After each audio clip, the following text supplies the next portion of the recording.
আসসালামু আলাইকুম ওয়া রাহমাতুল্লাহি ওয়া বারাকাতুহু। অনলাইন ক্লাসে তোমাদের স্বাগতম। তোমরা কেমন আছো?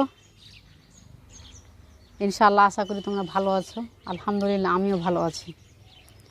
নিজামপুর আলিম মাদ্রাসা, আলিম প্রথম বর্ষ, ফিকা দ্বিতীয় পত্র, বাহাসুল খাস খাস অধ্যায়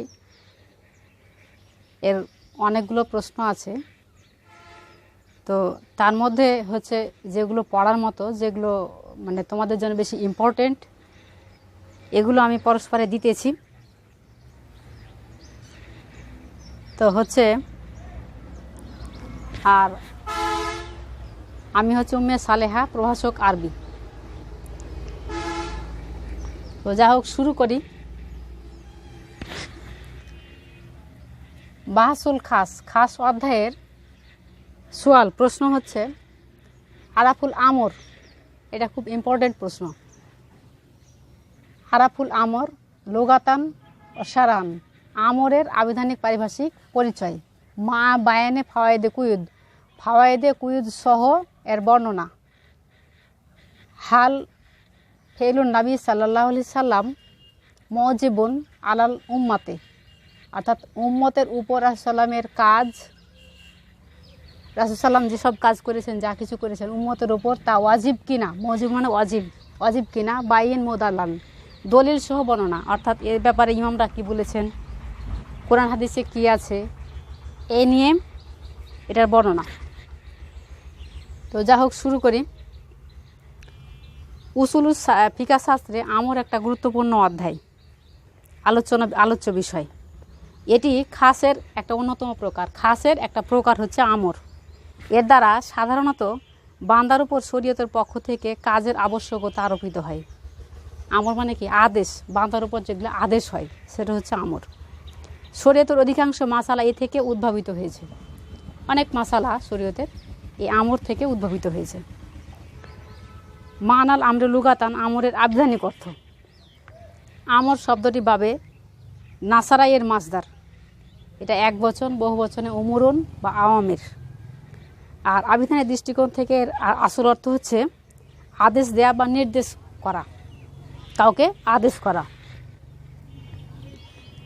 যেমন আরবে বলা হয় আমারা রাজুল ওয়ালাদাহু বেকাজা, মানে কাউকে, কোনো বাচ্চাকে কোনো মানুষ মানে এই কাজের বা ওই কাজের নির্দেশ দেয়, যেটা এ ধরনের। কিন্তু কোরআন মাজিদে শব্দটিকে বিভিন্ন অর্থে ব্যবহার করা হয়েছে। আমর শব্দটি বিভিন্ন অর্থে ব্যবহার হয়েছে। যেমন আল হুকম, আদেশ করা অর্থে। যেমন তামুরুনা বিল মারুফে, এখানে তামুরুনা শব্দের কথা ব্যবহার, আমর থেকে তামুরুনা বিল মারুফে, তোমরা সৎ কাজের আদেশ দাও। এখানে তাহলে আমর শব্দটা ব্যবহার করা হয়েছে। আল ফেল, কাজ অর্থে। ওয়াসাইর হুম ফিল আমরে। আল কাদাও, সিদ্ধান্ত। আলালাহুল খালক আল আমর। আল হাল, অবস্থা অর্থে। লাইসালাকা মিনাল আমরে শাইউন। আদ্দিন, জীবন ব্যবস্থা অর্থে। আদ্দিন, জীবন ব্যবস্থা অর্থে। যা হাত্তা জা আল হাকো আজহারা আমরুল্লাহ। তাহকিক, অনুসন্ধান অর্থে। অকাদল আমর। আল কেয়ামত, প্রলয় দিবস, অর্থাৎ কেয়ামত মানে কি? যেদিন পৃথিবী ধ্বংস হবে, মানুষের বিচার আচার শুরু হবে, এই দিনের সম্পর্কে বলা হয়েছে। আতা আমরুল্লাহ, আল্লাহর পক্ষ থেকে সেই আদেশ আসবে, অর্থাৎ সেই কেয়ামতের প্রলয়ঙ্কর মানে ভয়ঙ্কর যে দিবস, সে দিবস সম্পর্কে বলা হয়েছে। আল ওয়াহি, প্রত্যাদেশ অর্থাৎ নবী রাসূলদের উপর যে ওহি নাজিল হয়েছে, এ ওহি অর্থে। ওয়ায়ু নাজিলুল আমরা, তাদের উপর কি? আমর, এখানে কি? ওহি নাজিল হয়েছে, ওহি অর্থে। সুয়ুন, বিষয় সম্পর্কে, বিষয় অর্থে। ওয়ামা আমরু ফির আওনা বে রাশিদ। তবে উসুলুস সারা এবং উসুলুল ফেকা, এর মাঝে আমর শব্দটি আদেশ বা নির্দেশ অর্থেই ব্যবহার করা হয়েছে। উসুল বা উসুলুস সারা আর উসুল ফেকা, এর মাঝে আমর শব্দটা আদেশ বা নির্দেশ অর্থেই ব্যবহার হয়েছে। মানাল আমরে সারান, পারিভাষিক সংজ্ঞা।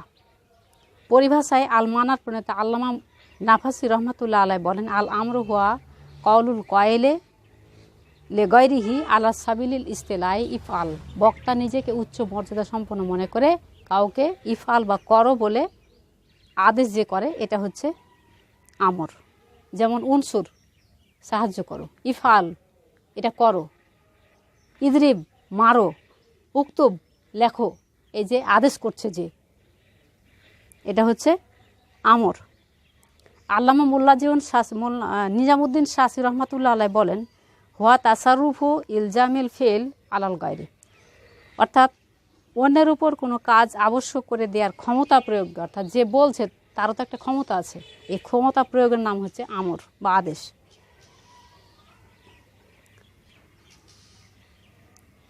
সাইদ আহমদ হাসেমি রহমাতুল্লাহ আলাই বলেন বক্তা নিজেকে সম্বন্ধিত ব্যক্তি থেকে উচ্চ মর্যাদা সম্পন্ন মনে করে তার থেকে কোনো কাজ সমাধা হওয়ার কামনা করাকে আমর বলে। দুরুসুল বালাগাত প্রণেতা বলেন আদেশদাতা নিজেকে সম্বন্ধিত ব্যক্তি থেকে উচ্চ মর্যাদা সম্পন্ন মনে করে তার দ্বারা কোনো কাজ সম্পাদনের কামনা করাকে আমর বলে। মোট কথা, নিজেকে বড় জেনে অপরকে কোনো কাজের হুকুম দেয়াকে, নিজেকে বড় জেনে যে কাজের হুকুম দেয় সে কি অবশ্যই নিজে বড়, নিজেকে বড় জেনে অন্যকে কোনো কাজের হুকুম প্রদান করাকে আমর বলে। আচ্ছা, এবার হচ্ছে কি ফাওয়ায়েদে কুয়ুদ। এই যে ফাওয়ায়েদে কুয়ুদ, এ মা বায়ানে ফাওয়ায়েদে কুয়ুদ, ফাওয়ায়েদে কুয়ুদ এর বর্ণনা। সংজ্ঞায় ব্যবহৃত শর্তাবলীর উপকারিতা। আল মানাত প্রণেতা আল্লামা নাফাসি ও বারাকাত রহমাতুল্লাহ আলাই বলেন আল আমরু হুয়া কওলুল কাইলি লিগায়রিহি আলা সাবিলিল ইস্তিলাই ইফআল। সংজ্ঞায় গ্রন্থকার রহমাতুল্লাহ আলাই যে সকল শর্তারোপ করেছেন তা হচ্ছে একটা কি আল আমরু হুয়া কওলুল কাইলি লিগায়রিহি, আর একটা হচ্ছে আলা সাবিলিল ইস্তিলাই, আর একটা হচ্ছে ইফআল। তিনটা যে সম্বোধন করেছে। এদের মধ্যে উপকারিতা নিম্নরূপ। আল আমরু হুয়া কওলুল কাইলি লিগায়রিহি। আলোচ্য সংজ্ঞায় আল আমরু হুয়া কওলুল কাইলি লিগায়রিহি অংশটুকু জিন্স এর স্থলে। এ শর্ত দ্বারা সকল প্রকার অর্থবহ ও অর্থহীন কথা এবং শব্দকে আমরের অন্তর্ভুক্ত করা হয়েছে। আলা সাবিলিল ইস্তেলায়, এ বাক্যাংশটি ফাসলে আউয়াল, আর এর দ্বারা আমরের সংজ্ঞা থেকে দোয়া বা প্রার্থনা এবং ইলতেমাস বা অনুরোধ বের হয়ে গেছে। ইফআল, আর সবশেষে ইফআল হলো ফাসলে সানি। এ শর্ত করতে নাহি তথা নিষেধাজ্ঞামূলক শব্দাবলীও আলোচ্য অংশ সংজ্ঞা থেকে বের হয়ে গেল। সুতরাং সংজ্ঞাটি জামে ও মানে হয়েছে। এবার হচ্ছে বাকি অংশটুকু হালিল ফেল ও নবী সাল্লাল্লাহু আলাইহি সাল্লাম রাসূলুল্লাহের কাজ কি, হাল মানে কি, রাসূলুল্লাহের কাজ কি, মওজিবুন ওয়াজিব আলাল উম্মতে, উম্মতের উপর, বাইন মোদাল্লালান দলিল সহ বর্ণনা। তাহলে রাসূলুল্লাহের কাজ তার উম্মতের উপর ওয়াজিব কিনা। মহানবী সাল্লাল্লাহু আলাইহি সাল্লামের স্বভাবসুলভ ও বৈষয়িক ব্যাপারে চিন্তা ভাবনাগত ত্রুটির কারণে যে সকল কাজ প্রকাশিত হয়েছে অথবা যা কেবল মহানবী সাল্লাল্লাহু আলাইহি সাল্লাম এর জন্য নির্দিষ্ট, এই তিন ধরনের কাজ ইমামগণের সর্বসম্মতিক্রমে উম্মতের উপর ওয়াজিব নাই। এছাড়া অন্যান্য কাজ উম্মতের উপর ওয়াজিব কিনা এ ব্যাপারে ইমামদের মাঝে মতভেদ রয়েছে, মতানৈক্য রয়েছে। নিম্নে প্রত্যেকের অভিমত বর্ণনা করা হলো। কে কী বলেছেন, কোন কোন ইমাম, এ সম্পর্কে বলা হচ্ছে। ইমাম আবু হানিফার অভিমত, তার মতে তিনি বলছেন নবী করিম সাল্লাল্লাহু আলাইহি সাল্লাম এর কাজ উম্মতের উপর ওয়াজিব নাই, তবে যে কাজ তিনি সর্বদা করেছেন বা যা ত্যাগ করাকে অস্বীকার করেছেন তা উম্মতের উপর ওয়াজিব, কারণ তার অনবরত আমল দ্বারা প্রমাণিত হয় যে এতে আল্লাহর নির্দেশ রয়েছে। অর্থাৎ যে কাজ তিনি অনবরত করে গেছেন এমনটা যদি হয় তাহলে বোঝা গেছে যে এটা আল্লাহর তরফ থেকে তিনি, তার ওপর এটা নির্ধারিত, আল্লাহর তরফ থেকে তিনি এটা পেয়েছেন বা আল্লাহ তাকে জানিয়েছেন, এই জন্য তিনি করছেন। এজন্য এরকম কাজ তার উপর উম্মতের উপরও ওয়াজিব। এটা ইমাম আবু হানিফার মত। তো এই হিসেবে দলিল পেশ করছেন কি রাসূল সাল্লাল্লাহু আলাইহি সাল্লাম এর সাওমে বেসাল, অর্থাৎ পানাহারবিহীন একাধারে রোজা রাখা, ধারাবাহিকভাবে রোজা রাখেন, রোজা পালন করতে দেখে সাহাবীগণও তার অনুসরণ করতে লাগলেন। রাসূল সাল্লাল্লাহু আলাইহি সাল্লাম প্রত্যেক দিন রোজা রাখছেন, আমরাও করব, এভাবে সাহাবীগণও রাখতে লাগলেন। তখন মহানবী সাল্লাল্লাহু আলাইহি সাল্লাম তাদেরকে সাওমে বেসাল পালন করতে নিষেধ করে বলেন, তাদেরকে পালন করতে নিষেধ করে বলেন, আইয়কুম মিসলি ইন্নি আবিতো ইউতিমুনি রব্বি ওয়াস্কিনি। আইয়কুম মিসলি, কে আমার মতো আছো? ইন্নি আবিতো ইউতিমুনি রব্বি ওয়া ইস্কিনি, অর্থাৎ আমার প্রভু আমাকে খাওয়ান এবং পান করান। এ হাদিস দ্বারা উদ্দেশ্য হলো রাত দিন পানাহার ব্যতীত একাধারে রোজা রাখার শক্তি তোমাদের নেই। আমাকে আল্লাহর তরফ থেকে এই ব্যাপারে আধ্যাত্মিক শক্তি দান করা হয়েছে। রাসূলুল্লাহ বলছেন যে এ ব্যাপারে আমাকে আধ্যাত্মিক শক্তি দান করা হয়েছে, এরকমভাবে তোমরা রোজা করতে পারবে না, তোমাদের মধ্যে এই ক্ষমতা নাই। আর একটা হাদিস হচ্ছে, একবার সাল্লাম জুতা পরিহিত অবস্থায় নামাজের ইমামতি করছিলেন। এই সময় জিবরাইল আমিন তার কানে কানে এসে বললেন যে আপনার পায়ে, আপনার জুতাতে অপবিত্র লেগে আছে, আপনি জুতাটা খুলে ফেলেন। আল্লাহ রাসূল নামাজের মধ্যে জুতাটা খুলে ফেললেন। যখন খুলে ফেললেন তখন সাহাবীগণ তাকে খুলে ফেলা দেখে সাহাবীগণও তাদের জুতা খুলে ফেললেন। এরপর সাল্লাম নামাজ শেষ করে সাহাবীদেরকে বললেন, তোমরা এমন কাজ কেন করলে? তোমাদেরকে কে করতে বললো এটা? তখন বলছে, আপনাকে তো দেখলাম যে আপনি জুতা খুলে ফেলেছেন, এই জন্য আমরা খুলে ফেলেছি। তখন রাসূলুল্লাহ তাদেরকে বুঝিয়ে বললেন যে আমার পায়ে এরকম ছিল, তাই আমি খুলে ফেলেছি। তার মানে বোঝা যাচ্ছে যে রাসূলুল্লাহ যে কাজ করেছেন সব কাজই উম্মতের উপর ওয়াজিব নয়। এটা দিয়ে তিনি ইমাম আবু হানিফা বুঝাতে চেয়েছেন যে সব কাজই উম্মতের উপর ওয়াজিব নয়, তবে কোনো কোনো কাজ যেগুলো মানে একটা মানে করে গেছেন এমন কোনো কাজ, সেগুলো করা যাবে।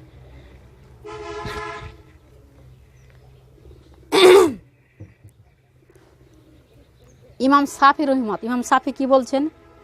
ইমাম শাফি এবং তার অনুসারীদের মতে রাসূলুল্লাহের কাজ পালন করা উম্মতের জন্য ওয়াজিব, অর্থাৎ রাসূলুল্লাহ যা কিছু করেছেন সব পালন করতে হবে, এটা ইমাম শাফি রহিমত।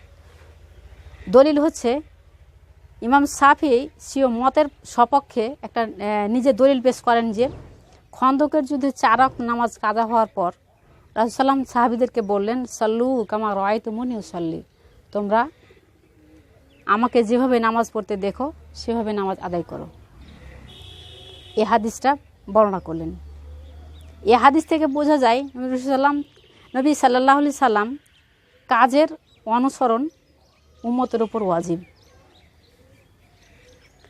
তাদের মতে আমর 2 অর্থে ব্যবহার হয়, একটা হচ্ছে আল কওল, কথা অর্থে, আর একটা হচ্ছে ফেল, কাজ অর্থে। এখানে আমর দ্বারা উদ্দেশ্য কাজ উদ্দেশ্য, কেননা রাশিদ শব্দটি ফেল এর সিফাত হয়ে থাকে, আর রাশিদ শব্দটি কওল এর সিফাত হয়ে থাকে। অকৌলু কওলান সাদিদা, আর ফেল যেহেতু আমরের একটি প্রকার, তাই নবী সাল্লামের কাজও উম্মতের উপর ওয়াজিব হবে। এটা ইমাম শাফির মত, সব কাজই রাসূলের উম্মতের উপর ওয়াজিব হবে, এটা ইমাম শাফি রহিমত। এখন ইমাম শাফির দলিলের প্রতি উত্তর, অর্থাৎ হানাফিগণ ইমাম শাফির দলিলের প্রতি উত্তরে বলছেন, এখানে রাসূল সাল্লাম এর কাজের ওয়াজিব সাব্যস্ত হয়নি, বরং তার দ্বারা সল্লু নির্দেশ করা ওয়াজিব সাব্যস্ত হয়েছে। আর সল্লু বলেছেন কিন্তু এটা কাজের মানে আদেশ করেছেন, কিন্তু এখানে ওয়াজিব হয়নি, ওয়াজিব সাব্যস্ত হয়নি। আর আরেকটা হচ্ছে কি, ওমা আমর ফিরাউনা বেরাশিদ আয়াতাংশে আমর দ্বারা ফেল উদ্দেশ্য করা মাজাজ হিসেবে হয়েছে, কেননা আমর হলো সাবাব আর ফেল হলো মুসাব্বাব। আর আমাদের বিবেচনা আর আমাদের আলোচনা হাকিকাত প্রসঙ্গে, সুতরাং হানাফিদের দৃষ্টিতে তার দলিলটি সঙ্গত হয়নি, অর্থাৎ ইমাম শাফির দলিলটি তাদের সঙ্গত হয়নি। নিজেকে বড় মনে করে অপরকে কোনো কাজের নির্দেশ দেওয়াকে আমর বলে। আর এই বিধান উম্মতের উপর ওয়াজিব হলেও নবী করিম সাল্লাল্লাহু আলাইহি ওয়াসাল্লাম এর সকল কাজ উম্মতের উপর ওয়াজিব নয়, কেননা রাসূল সাল্লাল্লাহু আলাইহি ওয়াসাল্লাম এমন কিছু কাজ আছে যা শুধু তার জন্যই খাস বা নির্দিষ্ট। তো আজকের মতো এখানে শেষ করছি, পরবর্তীতে আবার দেখা হবে ইনশাআল্লাহ, আবার সামনে প্রশ্ন নিয়ে হাজির হব। তোমরা ভালো থেকো আশা করি, আর তোমাদেরকে ধন্যবাদ।